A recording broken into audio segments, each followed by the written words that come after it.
السلام عليكم، مرحبا بكم في لاشين ديالكم سيغ يوتيوب بيولوجي اي في سي سي ام. الوغ اليوم غادي نطرقو لواحد المادة اللي هي مادة زوينة بزاف اللي هي لا فيزيولوجي انيمال. الوغ اليوم غادي نتحدثو على لا فيزيولوجي انيمال اون جينيرال. يعني فاش كندويو على بروميير شابيتر اللي هو لو ميليو انتيريور، فيتبادر الى الاذهان كلود بيرنار. يعني هو اول شخص تحدث على لو كونسيبت ديال لوميوستازي. يعني هذا السيد هذا هو اول واحد جاب لنا الكونسيبت نتاع لوميوستازي.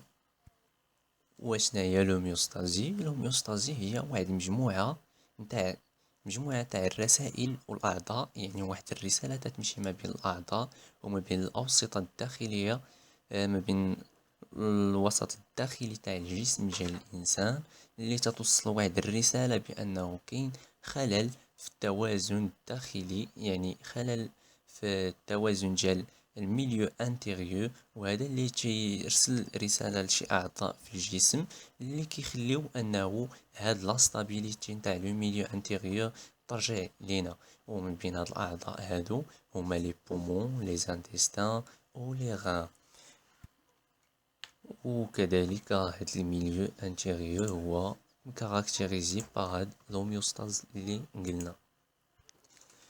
يعني انه فاش يوقع لينا واحد ديزيكيليبر، يعني واحد اختلال في التوازن، تيكون ديما هناك واحد المستقبل ديال هاد الاختلال في التوازن، وتصيفطو لان سيستيم دو ريغولاسيون، ومن بعد كتوقع لينا لا كوريكسيون دو ديزيكيليبر، سواء كان هادشي هذا باغ لي بومون ولا باغ لي زانتيستان او بيان لي غين. يعني كمثال هذا الديزيكيليبر، يعني الناس اللي فيهم السكري، يعني فاش يكون ارتفاع في السكر في الدم يتم إنتاج الأنسولين. وهادشي هذا اللي كيعاود كيرجع لينا ليكيليبر ديالنا، يعني وقعت لا كوريكسيون لداك الديزيكيليبر اللي كان عندنا في الأول. إذن ولا ننسى بالذكر أن الميليو انتيريور تيتكون من جوج تاع لي بارتي مهمين، يعني كيتكون من لو ليكيد اكسترا سيلولار ومن لو ليكيد انترا سيلولار.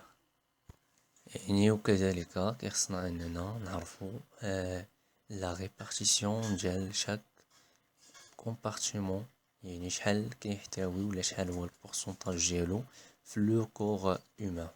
يعني مثلا دابا غادي ندوي على لو كومبارتيمون اكسترا سيلولار، فهو يعني كينقسم لجوج ديال الحوايج، يعني كينقسم للبلازما و لو ليكيد انترستيسيال. في لو توتال، يعني الا بغينا نشوفو لو توتال يعني الماء بصفة عامة، تيكون عندنا 60% بالنسبة للشباب، يعني تقريبا واحد في الوزن ديالو مثلا 70 كيلو، نقدروا نقولو تقريبا 42 حتى 49% تاع الماء. وهذا الشيء هذا ديبون كاين الفرق ما بين الراجل والمرأة، وما بين الدري الصغير وراجل كبير في السن.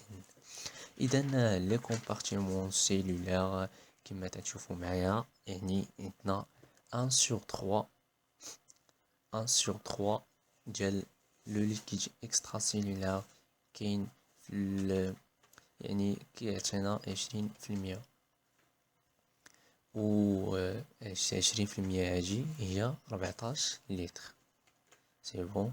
و عندنا في لو ليكيد اكسترا سيلولار غادي نجيو على لي كومبارتيمون اكسترا فاسكولار، اللي هو لو ليكيد انترستيسيال اللي كيمثل لينا 15%، واللي هي 10.5 لتر. يعني 10.5 لتر لو ليكيد انترستيسيال، يعني كتبقى لينا 3.5 لتر نتاع البلازما، سي بون. وما بين لو كومبارتيمون، يعني ما بين لو ليكيد انترستيسيال وما بين البلازما، تكون عندنا ان باروا كابيلار. وعندنا كذلك في لو كومبارتيمون انتراسيلولار عندنا 40% تاع لو توتال اللي هي 28 لتر. يعني هاد القيم هادو وهاد البورسونتاج هذا راه تري امبورطون وديما تيكون عليهم دي كيستيون في ليكزام فينال، يعني دي كيستيون بحال هادو ما خصهمش يضيعوا. وكذلك هاد لا كونتيتي نتاع لو اللي دوينا عليها فهي كتكون سبب الاختلاف ديالها، يعني كيتعلق بالجنس، يعني بلو سيكس، واش اوم ولا جيت اون فام. وكذلك كيتعلق بلوبيزيتي، يعني واش واحد غليظ ولا رقيق. يعني الا كان غليظ كتزاد النسبة ديالو، يعني كتزاد النسبة تاع لو في بالعكس تتهبط الجسم النسبة نتاع لو. وبالنسبة لا ماس غاز حتى هي فكتلعب الدور، يعني لا ماس غاز تتكون كتر عند لي فام كو لي زوم.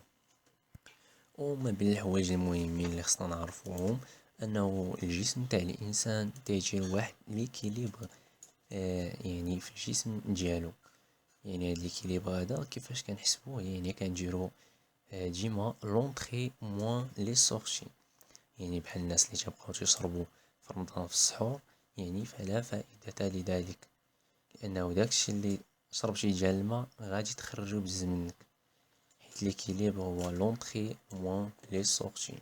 يعني ميمكنش يكون كتر من القياس في الجسم، كيوصل لواحد القياس يعني انك الماء باقي غادي تخرجو في لا في لا ريسبيراسيون ديالك، ولا غادي تخرجو في لي زيغين اوسي كو لا ساليف اي اتسيتيرا.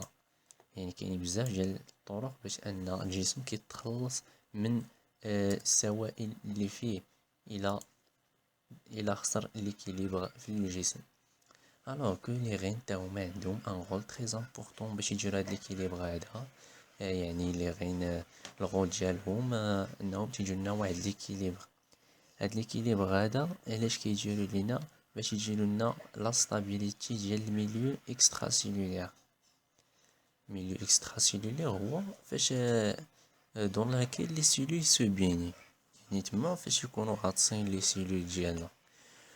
والقضيه اللي مهمه هنايا يعني كيفاش غادي نحسبوا لو فوليوم، ولا كيفاش دوك الناس حسبوا بانه عندك 14 لتر في لو كومبارتيمون اكسترا سيلولير ديالك ولا في انترا سيلولير. هادي هي لا كيسيون علاش داير اللعبه هنايا كلها. يعني كاينين لي تكنيك باش كنميزوريو، يعني عندنا بزاف ديال لي تكنيك، منهم كنجيو على آه يعني كنستعملو لي ماركور. يعني لي ماركور كنستعملوهم ويمكن لينا نستعملو بواحد الطريقة ديال اننا تنديرو لو فوليوم، يعني ديك السبستونس اللي انجيكتينا تنديروها هي تنديرو الفوليوم ديالها سور لا كونسونطراسيون. هادي من ما بين لي تكنيك اللي تنستعملو. وما بين هادوك وملي تنجيو على لا تكنيك دي ماركور او بيان لي تراسور، يعني تيخص يكون عندهم واحد لي فالور، يعني تيخص يكون عندهم واحد لا كاليتي وشي شروط باش اننا نستعملوهم. يعني ما بين دوك الشروط انه داك الماركور اللي تنديرو يعني خص يكون كيستهدف غير واحد الكومبارتيمون، يعني تيكون هي اما في كومبارتيمون انترا ولا في اكسترا، ولا كان في اكسترا خص يكون يا في الليكيد انترستيسيال ولا في البلازما. يعني هادو هما الشروط.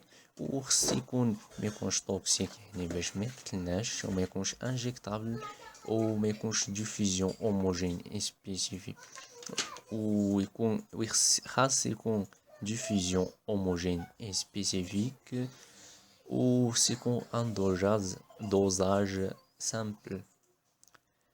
وعندنا طرق باش تنحسبو عاوتاني، يعني بهاد لي تراسور هادو درنا بالتراسور كيفاش غادي نحسبو لو نتاع لانتراسيلولير و لو تاع لانترستيسيال. يعني باش اننا نحسبو لو تاع لانتراسيلولير تنديرو لو توتال موان لو اكسترا سيلولير بكل بساطة. وباش نحسبو لو انترستيسيال يعني كنديرو لو اكسترا سيلولير موان لو بلازماتيك. يعني هاد العمليات هادو يعني براتيكمون راه صعيبة وبزاف، ولكن تيوريكمون راه تتبان لينا بلي راه ساهلة، عندنا المعطيات تنفذو الحساب ديالهم ونبينا عليه السلام. هاد لي كالكول تا هما تيكونو بزاف في ليكزام فينال. يعني الا شفتو لي زيكزامبل ديال لي زيكزام فينال راه غادي تلقاو هاد الاسئله هادو واخدين الحق ديالهم. يعني كتلقى شي 4 ديال الاسئله 5 ديال الاسئله يعني ما خصهمش يرجعوا غير في هادشي اللي دوزنا دابا، وعلى حساب الاسئله اللي تحطوا لك انت. دابا غادي ندوزو الشابيتر باقي في نفس الشابيتر مي ندوزو العنوان كبير اخر اللي هو غادي نديرو mesure de volume du compartiment liquidien. C'est bon. Déjà فاش كندويو على la composition des compartiments liquidiens، شنو هو ان ليكيد؟ فهو l'eau plus solidité. يعني كيفاش نديرو باش نحسبو يعني لي كونسونطراسيون ديالهم par des relations de biophysique. الوغ اول حاجه غادي نطرقوا ليها يعني نديرو هاد الغابيل لهاد لي ميثود دو ميزور، يعني لي زونيتي دو ميزور ديال لا كونسونطراسيون. يعني هاد لو بتي غابيل غنديرو على لا مولاريتي. مولاريتي اللي هي بالاساس لو نومبر دو مول باغ لتر، واللي هي كتعتمد سورتو على لو بوا موليكولير. وعندنا l'osmolarité ou l'osmolalité. Pour l'osmolarité ou l'osmolalité, عندنا un petit différence اللي هو سهل. في l'osmolarité عندنا le nombre de smol par litre، وفي l'osmolalité عندنا le nombre de smol par kilogramme de solvant. Aussi عندنا une autre unité اللي هي l'équivalent. شنو هي l'équivalent؟ l'équivalent هي لي شارج الكتريك. يعني واحد المكون، يعني واحد مكون كيميائي ملي كيندير اون رياكسيون كيعطينا d'autres compositions qui portent des charges. Par exemple NaCl, après la réaction il donne Na plus Cl-. يعني قلنا كيما قلنا Na plus Cl- كتعطينا جوج équivalent par litre. يعني كنحسبو هي دوك لي شارج اللي عندنا الفوق. NaCl كتعطينا Na plus عطاتنا بلس وحدة زائد Cl- موان وحدة، يعني عطاتنا واحد الشارج بلس واحد الشارج نيجاتيف، يعني عندنا جوج ديال لي شارج الوغ جوج équivalent. بالنسبة للمواد العضوية مثل الجلوكوز ساكاروز، فهاد المواد هادو ما تيوقع ليهم والو ابخي رياكسيون ما تعطوناش دي شارج الكتريك، ما تعطيوش دي شارج الكتريك. الوغ توجور الا لقيتو ان جلوكوز ساكاروز ولا اي مادة عضوية ف ليكيفالون ديالها هو 0 équivalent par litre. الوغ كو دابا غادي نشوفو جوج تاع لي طابلو، يعني جوج لي جداول اللي كيحتويو على لوسمولاريتي و لوسمولاليتي ديال بعض لي كاتيون و لي زانيون في لي كومبارتيمون انتراسيلولير و اكسترا سيلولير. يعني تاع هاد لي فالور هادو كاينين شي فالور خصنا نكونو عارفينهم. يعني شناهي لي كاتيون اللي تيكونو عندنا مرتفعين في الاكسترا سيلولير، و لي كاتيون و لي زانيون اللي تيكونو مرتفعين في اكسترا سيلولير تاعهم نيت، و كذلك نفس العملية في انترا سيلولير. الوغ هاد جوج تاع لي طابلو يعني خصهم يتحفظو فيهم هاد لي فالور اللي مكتوبين اون غرا بالزرق. يعني هاد لي فالور بحال فاش كنجيو على البلازما يعني في لو ميليو اكسترا سيلولير، ف ان ا بلس يعني الكونسونطراسيون ديالها كتر من كا بلس، والعكس ديالها في لو ميليو انترا سيلولير لا كونسونطراسيون ديال كا بلس كتر من لا كونسونطراسيون ديال ان ا بلس. الوغ هادشي هذا بالنسبه لي كاتيون. بالنسبه لي زانيون تاعهم نفس الشيء، يعني في اكسترا سيلولير كبر من انترا سيلولير. و لي بروتين تنجيو على انه مرتفعين في كونسونطراسيون ديالهم مرتفعه في لو ميليو انترا سيلولير عكس لو ميليو اكسترا سيلولير. وكذلك بالنسبه للوسمولاريتي يعني كنجيو على ما يتعلق مثلا toujours une comparaison entre la concentration du compartiment extracellulaire et compartiment intracellulaire. يعني par exemple نعطيو un seul exemple باش ندوزو بسرعة. يعني مثلا تنجيو على الفوسفات، الفوسفات يعني تلقاوها في لو ميليو انتراسيلولير مرتفعة تقريبا بالجهد الى لو ميليو اكستراسيلولير اللي نقدروا نهملوها فيه كاع اللي هي 2 مليمول بار كيلوغرام. الوغ هادو هما لي كومبوزيسيون الكتروليتيك ديال لي كومبارتيمون اللي قرينا لحد الان. يعني دابا فاش كنجيو على الكومبارتيمون تاع البلازما يعني كيتحكم بها بزاف ديال الحوايج اللي من بينها البي اش. يعني هاد البي اش هذا الى تغير على واحد القيمه اللي هي 7.4 فكيكون عندنا ما يؤدي الى الموت. الى طلع هاد البي اش ما وقعتش ليه اون ريغولاسيون في البلاصه. وبالنسبة لا ريغولاسيون تاع البي اش بلازماتيك فكاينين بزاف نتاع الطرق اللي من بينها لي فارياسيون بروتال ولا نقدر نديرو ان رياكسيون دو بيكربونات مع لي زاسيد كربونيك اللي كينجي عليه انه كيوقع ان ريغولاسيون دو بي اش بلازماتيك. ولا كاين بروتين ولا فوسفات ديزوديك مع فوسفات مونوزوديك. وهاد لا ريغولاسيون يعني عندنا اون ريغولاسيون روتاردي يعني عندنا فيها جوج تاع لي ديريكسيون عندنا فيها ان فوا ديريكت و ان فوا انديريكت. لو فوا ديريكت يعني باغ لي رين اللي تيجيو لنا لي رين اللي كينيكليجيو لينا لاش بلوس. و انديريكت باغ لي بومون يعني لا ريسبيراسيون تتمشي لنا CO2. وهنا نصل إلى الإلكتروفوريز دي بروتين. يعني الإلكتروفوريز دي بروتين فالبروتين اللي كنلقاو أنه مهيمن أو موجود بكثرة فهو الألبومين. وباش تعقلوا أصدقائي على هاد الخطط ديال الإلكتروفوريز يمكن لكم ديروا رسم مبسط فقط باليد ديالك باش انك تعقل على هاد الإلكتروفوريز وما تغلطش فيها بتاتا في اكزام فينال، حيت مره كتكون هي ما كتكونش بزاف مي مره كيكون سؤال عليها. الوغ فاش كنشوفو كنلقاو الالبومين عنده 60% ديال يعني او توتال 60% ديال الالبومين ولي غلوبولين 35% ولي فاكتور دو كواغيلاسيون اي فيبرونوليز سي 5% يعني فيبروجين تا هو كاين التواجد ديالو. يعني وما بين الطرق نتاع الدوزاج و بيان لي ماركور اللي نسيت ما تكرهاش ما تفكرتها دابا. الوغ اللي هي انه عندنا لو ليكيد بلازماتيك تنديرو ليه ان ماركور يعني ما يكونش ايزوتوبيك يعني لي ماركور نون ايزوتوبيك واللي هو لو بلو ديفون. يعني هاد لو بلو ديفون تكونوا حافظينو مزيان. يعني هاد لو بلو ديفون باش كندويو على ليكيد بلازماتيك بلو ديفون ديريكتومون.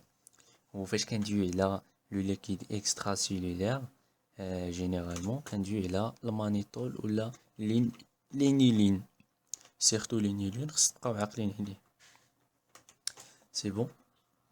وفاش كنبغيو نديرو كنبغيو نشوفو لو كوربوريل توتال يعني كنستعملو يا اما ليتانول كوم ان ماركور نون ايزوتونيك ولا كنستعملو لورين. سينون بور لو ليكيد بلازماتيك الا استعملنا ان ماركور ايزوتوبيك يعني كنستعملو الالبومين ماركي يعني كنستعملو اي 125 ولا اي 131 كوم بحال الكربون ماركي بحال الكربون المشع كنستعملو ان البومين ماركي. دابا نشوفو الكومبوزيسيون تاع الكومبارتيمون انترستيسيال. يعني فاش نقولو كومبارتيمون انترستيسيال يعني كنجيو على الالكتروليت يعني كما قلت الالكتروليت يكونوا قراب نتاع البلازما يعني ان ا بلس كيكون كبر من سي ال موان ولي بروتين يكونوا entre 0 et 5 غرام باغ لتر. يعني كما قلت قبيله فالكومبارتيمون انتراسيلولير هو لو بلو ديفيسيل pour l'analyser. يعني هو اللي تيكون الكومبارتيمون اللي صعيب باش اننا ناناليزيوه براتيكمون. يعني تيوريكمون تيبان كلشي ساهل، مي في لو براتيك سي تري ديفيسيل دو فير. علاش تري ديفيسيل؟ حيت عندنا اون هيتيروجينيتي سيلولار. يعني لي سيلول، يعني لي سيلول اللي عندنا في البشرة ماشي هما اللي عندنا مثلا في العضلات، ماشي هما اللي عندنا في لي زانتيستان، ماشي هما اللي عندنا في لو فوا. يعني كاين اون هيتيروجينيتي تري ديفيرسيفي. يعني هنا فين كاين المشكل ديالها، ديال هاد لاناليز ديال ان ميليو انتيريور، ان ميليو انتراسيلولار ديزولي. وكذلك عندنا كتكون عندنا واحد لوسمولاريتي اللي هي قريبة للوسمولاريتي نتاع لو ليكيد اكسترا سيلولار. يعني دابا غادي ندوزو لواحد العنوان كبير اخر اللي هو لو موفمون دي ليكيد اونتر لي كومبارتيمون ليكيديان. يعني دابا غادي نجيو على لا بريسيون هيدروستاتيك و لا بريسيون اوزموتيك.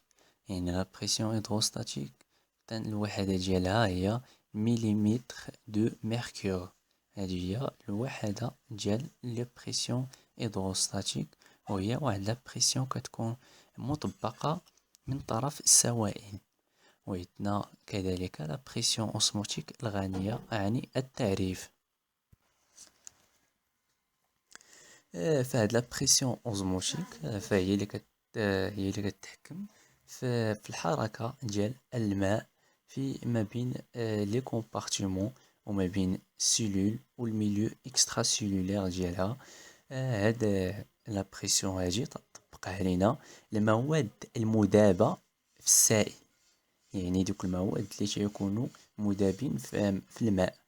مثلا واحد الماء فيه واحد درنا فيه واحد المادة كتيرة، مثلا واحد 5 غرام ديال مثلا الجلوكوز، ماشي هي واحد السائل اخر ديال الماء درنا فيه 2 غرام تاع الجلوكوز. يعني دوك المواد المذابة هما اللي كيتحكموا في لا بريسيون اوزموتيك. يعني فهاد لي شونج ديالو اللي تيكون ما بين لي ممبران سيلولير و لي باروا كابيلار. يعني فهاد لي باروا هادو ولا هاد لي ممبران تيكونوا تري بيرميابل الو، يعني كيسمحوا بمرور الماء بسهوله. وهاد المرور ديال الماء او العبور ديالو كيتحكموا لينا فيه 2 ديال الحوايج اللي هما لوسموز ولا بريسيون هيدروستاتيك. هاد لا بريسيون هيدروستاتيك هي اللي كتكون مجينيريا باغ لو سيستيم كارديوفاسكولير. يعني القوه باش كيصيفط القلب، ديك لا بومب ديال القلب باش كتصيفط الدم ديك السرعه هي كتكون مسؤوله على لا بريسيون هيدروستاتيك. يعني كذلك انه يعني فلا بريسيون اون كونتيك و بيان لا بريسيون اوسموتيك و هيدروستاتيك هما ماشي هوموجين، يعني كاين اختلاف ما بيناتهم. يعني عندنا في البلازما اون جينيرال، في البلازما عندنا بريسيون اونكوتيك تكون بلوز امبورطون على لو ليكيد انترستيسيال. وكذلك في البلازما كتكون هي غيش اون بروتيين. يا لور كتكون عندنا لا بريسيون اونكوتيك كتساوي 28 مليمتر دو ميركور. Contrairement de le liquide interstitiel qui est pauvre en protéines, la pression oncotique ou bien pression osmotique est de 4 mm de mercure. Désolé, la pression oncotique ou bien hydrostatique, 4 mm de mercure. Alors que la pression hydrostatique du plasma, on a ici des valeurs que vous trouver, mais tout ça, vous le trouvez dans les données des exercices dans l'examen. 100 mm de mercure dans la sortie du cœur, et si le sang est traversé les vénules, on trouve qu'il reste seulement des millimètres de mercure dans les vénules, alors que cette pression se diminue plus qu'on éloigné du cœur. كل ما كان بعيدو من القلب والا هاد لا بريسيون اونكوتيك تتنقص لينا. يعني هاد لا بريسيون اونكوتيك ولا بريسيون اوزموتيك يعني كيتلخصوا في الشيما دو ستارلين. هاد العالم هدا سي ستارلين دار واحد الشيما كيلخص فيها يعني هاد لي زيشونج هادو entre les milieux et les compartiments du corps humain. Alors que Starlink تيقول لنا بأنه la pression nette de filtration est égale à la pression hydrostatique capillaire moins la pression hydrostatique du liquide interstitiel, tout ça entre parenthèses, moins la pression osmotique due aux protéines plasmatiques, moins la force osmotique due aux protéines du liquide interstitiel. Alors c'est ça la relation de Starling concernant les échanges entre les compartiments. Alors ici on a un exemple de ici l'extrémité artérielle du capillaire. On a l'exemple de calcul et aussi l'extrémité veineuse du capillaire. On a l'exemple ici. C'est très visible et très clair de répondre. On ajoute seulement les valeurs à la place des lettres. Alors, c'est ça la relation générale. Détaillée, c'est une relation détaillée, bien visible que la première. Alors, c'est ça que vous pouvez travailler sur les exercices. Alors, à la prochaine vidéo, on va faire du premièrement, ou bien si on a fini les vidéos de tous les chapitres, on va faire une vidéo, on va travailler les examens et les exercices comme DTD. Inch'Allah. يعني en général فاش كندويو على la pression quantique يعني هي متعلقة بلا présence de protéines. Pression en quantique due à la présence de protéines. Et aussi dans les mouvements liquidiens, au travers de la membrane capillaire, on a les forces de Starling. C'est ça la relation. Alors, c'est les forces, c'est la pression hydrostatique capillaire moins la pression hydrostatique interstitielle moins la pression en quantique capillaire moins la pression en quantique interstitielle. Alors, c'est le même schéma du Starling, alors dans plusieurs relations. Alors que dans les mouvements liquidiens à travers de la membrane cellulaire, les mouvements liquidiens entre le compartiment intracellulaire et extracellulaire ne sont liés qu'aux différences pression osmotique entre les compartiments en raison de l'absence de gradient de pression osmotique. Alors, il reste seulement de parler de la natrémie et la kaliémie. يعني دابا غادي ندويو على ناتريمي ولا كاليمي. يعني لا ناتريمي شنو هي لا ناتريمي؟ هي لوطون تاع ان ا بلس، يعني هي النسبة ديال ان ا بلس بلازماتيك اللي هي كتقدر عند انسان عادي اللي هي كتقدر بمية وربعين ميلي اوسمول. داكو يعني 140 ميلي اوسمول باغ لتر. يعني الا كانت ايبوناتريمي كنقولو ايبوناتريمي سيفير يعني كتكون عندنا انفيريور 120 ميلي اوسمول. داكور. وإلا كانت ايبوتونيك الوغ كتدخل فيغ لي سيلول وكيوقع لهم ان غونفلومون دي سيلول، وهذا كيعطينا ان كونسيكونس غراف اللي كتعطينا دي دولور au niveau cérébral et aussi des confusions ou bien du coma, et c'est très grave, il peut aller jusqu'au mort. Alors aussi que la calémie et le taux du K+, يعني النسبة نتاع K+, في الجسم يعني في le milieu intérieur واللي هو تيكون في المعدل ديالو هو 4.5 ميلي أوسمول. يعني في الحالة العادية كيكون 4.5 ميلي أوسمول باغ لتر. يعني وإلا كانت عندنا hypercalémie كتكون supérieure à 5 ميلي أوسمول باغ لتر. يعني إلا كانت عندنا هاد الhypercalémie كتوقع عندنا une augmentation de l'excitabilité nerveuse et cardiaque، وهادشي هدا كيعطينا des risques arythmie grave et mortelle، واللي هي يعني بحال اللي قلتي إهاجة الجهاز العصبي ولا الإخلال بالتوازن ديال الجهاز العصبي والقلبي. يعني هنايا كيكون عندنا واحد الخطر ديال انه ما يكونش عدد الضربات ديال القلب منظم، وهذا الشيء هذا هو اللي كيهدد الحياة ديال الانسان. كنتمنى تكونوا فهمتوا في هاد لا فيديو هادي. الى عندكم شي مشكل كونسيرنو هاد الشابيتر هذا، خليوها في ان كومونتير ولا صيفطوا ان ميساج.